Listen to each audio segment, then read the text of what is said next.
What's up, everybody? It's your boy Ruben. I just want to go ahead and touch on the NFL real quick.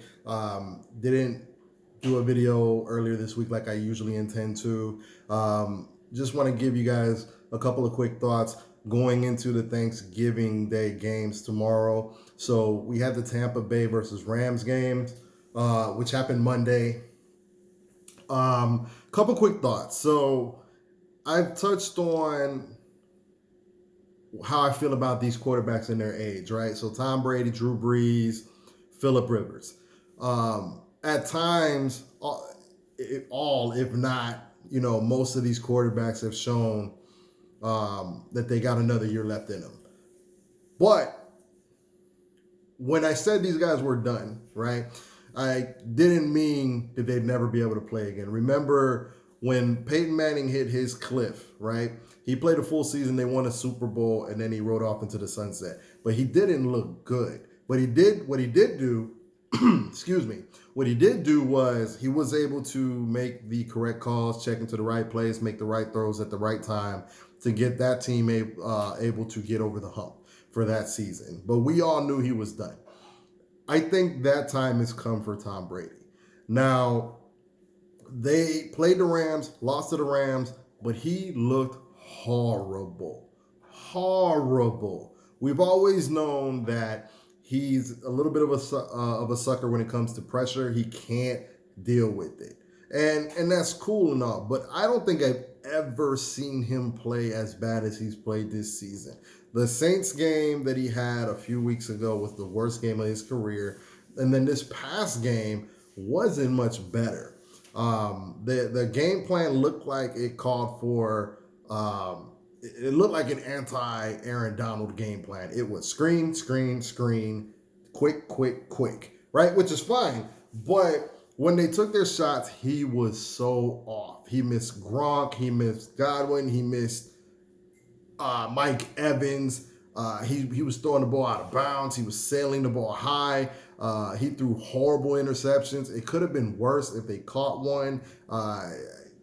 You could arguably even say that he fumbled, but they ruled it a forward pass. It was one of the worst. It was hard to watch. Hard to watch. Previously, I've stated, and I've even done a video, that the Rams are imploding. I'm not ready to come back and say that I was wrong about that.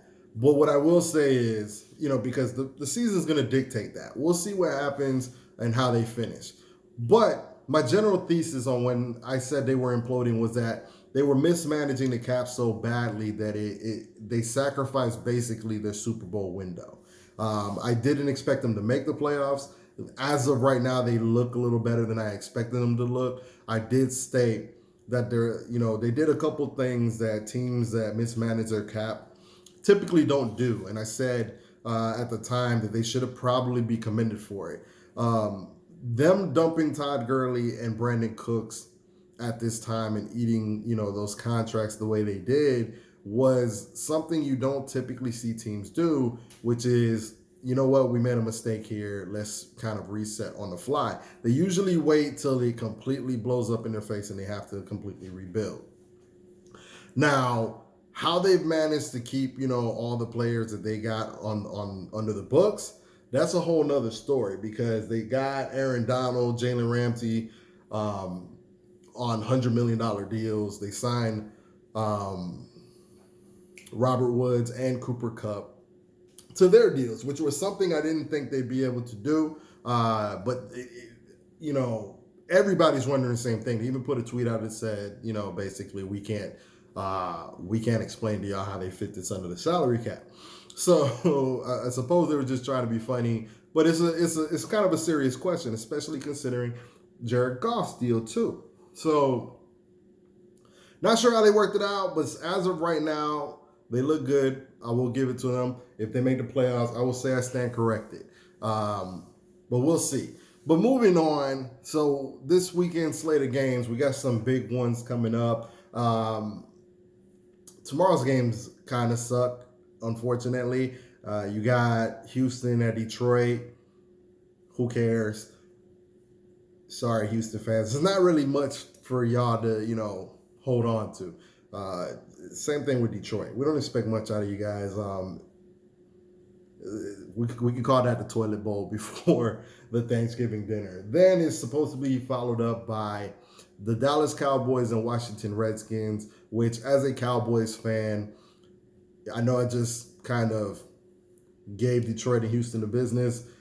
It's not much better, but at the very least, it's a division game, and both teams are actually live to make the postseason.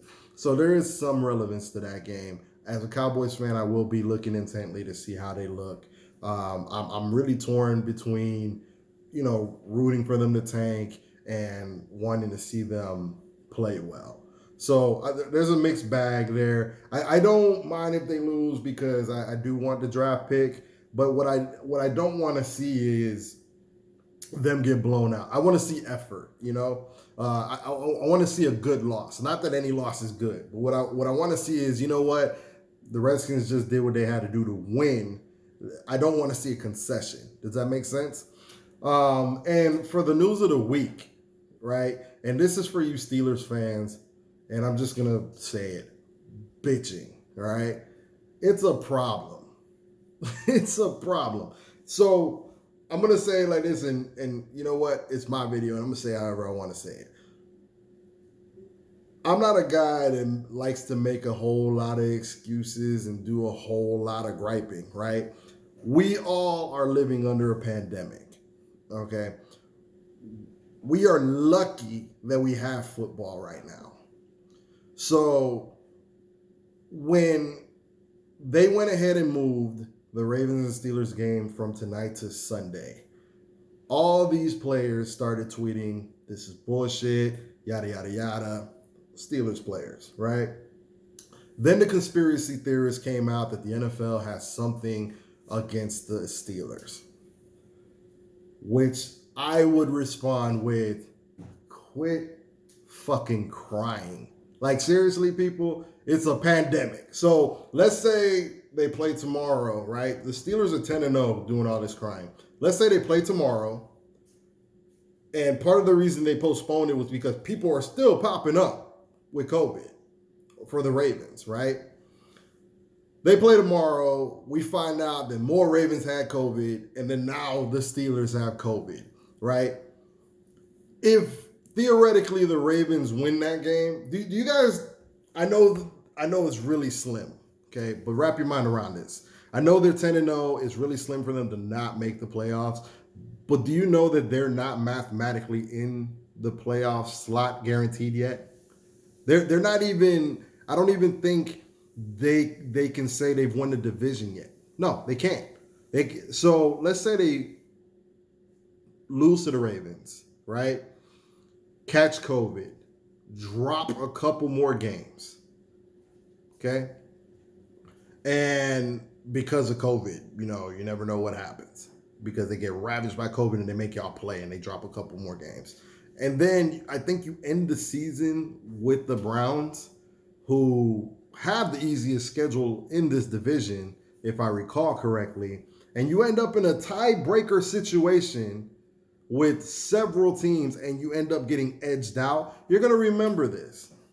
Now, I know it's far-reaching, cool, whatever, but it's something to think about. They just moved it from Thursday to Sunday. Relax. All right. The steel curtain, you guys are supposed to be tough. I'm not seeing a lot of that toughness right now. Does it suck? I acknowledge that it sucks. You're welcome to say, you know what, man, this sucks, but that's life. But to act like the NFL's got something against y'all, I say sack up. But anyway, I digress. I do look forward to that game, even more now, considering all the griping. With that being said, what other games do we got? Jags fans, I'm sorry. There's really not much to cover here. We're starting Mike Glennon. If you guys thought we weren't tanking, this is just confirmation of the tank. We've been quick to put people on IR all season. Josh Allen's now on IR. I think DJ Hayden's on IR. I think Daniel Thomas is on IR. And Josh Allen doesn't even have ligament damage, and he's on IR. I think we're pretty much, if you've got a knick-knack of any kind, we're putting you on IR, and I'm pretty sure Minshew's ready to roll, and they decided to go with Mike Glennon. This is how our season's going, guys. We're tanking. We're trying to get Justin Fields or Trevor Lawrence. I think it's official. I think at this time I'm more of a Justin Fields guy, but we'll see. And again, Cowboys fans, we're still in this thing for the playoffs, man. So I'm not exactly hyped to see them make the playoffs. I really don't want to see them make the playoffs and then end up getting blown out. But we'll see what happens. You never know. This team is turning a little bit of a corner. The defense is playing better. I'm liking what I'm seeing lately. So, granted, we did barely beat the Vikings. It's not too much to hang our hat on, but we haven't been in a lot of these games lately, so we'll take what we can get. But anyway, until next time, guys, I appreciate it if you guys leave a like, comment, subscribe, questions, anything. I'll get back to you guys. You guys got any ideas for new videos or things you want me to cover? If you don't want to comment, go ahead and DM me separately. Everything you guys need will be in the description portion. All right, guys. All right. Happy Thanksgiving.